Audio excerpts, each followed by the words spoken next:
What's up, guys? It's Dr. Seth, and this is the big, most important thing to understand if you are a lifter who's in pain, if you're a coach dealing with lifters or athletes in pain, and that thing is that training and rehab, fundamentally, they are the same. And I say that because the big governing principle for both training and rehab is progressive overload. And when we are progressively overloading in the gym, we're trying to increase the amount of challenge that we can handle.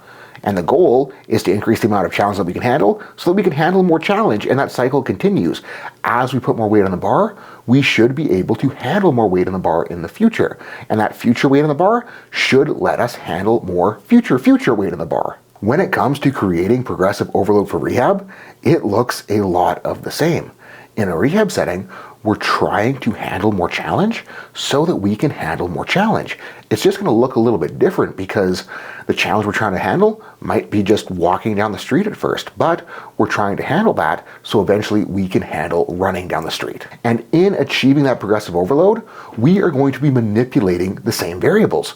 We're going to be looking at loading. We're going to be looking at volume. We're going to be looking at frequency. We're going to be looking at range of motion. We're going to be looking at tempo, and we are going to be looking at exercise selection. We are going to be manipulating the same variables in order to achieve that progressive overload, whether we are training to get stronger or rehabbing to hurt less. And obviously, what we are trying to achieve with that progressive overload will be a little bit different for both. If we're trying to get stronger, we're trying to increase muscular strength. We're trying to increase how much weight we can actually lift. We're trying to increase how hard our muscles are capable of contracting. If we're trying to progressively overload for rehab, we're trying to gain mechanical strength. Mechanical strength is a measure of how much loading tissue can handle before it breaks. If we've got broken tissue, we want to make sure that tissue is stronger so it doesn't break with the same amount of force as it did before. With rehab, we're also trying to use progressive overload to achieve an increase in sensory tolerance. That is, how much work, how much load, how much stress causes our nervous system to freak out and perceive pain. If we overload over time, we can increase the amount of stress we can tolerate before we perceive that signal as threatening. And even if the goals are different, how we achieve the goal, it really is going to be the same. For getting stronger, we need to do more over time so that we can handle more.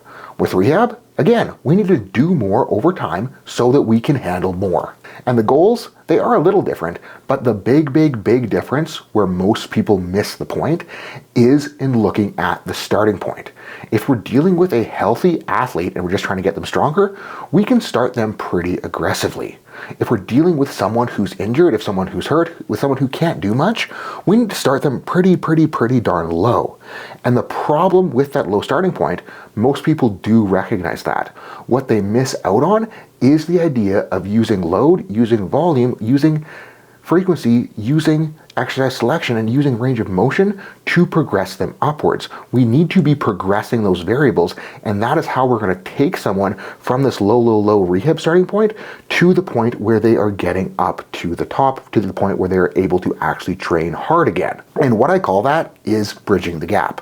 Our goal is to take someone from the baseline, from what they can handle from their entry point, and build them up to the top by progressing how much weight we're using, by progressing the range of motion, by progressing the complexity of exercises, by progressing the amount of volume they can tolerate and the amount of frequency they can tolerate.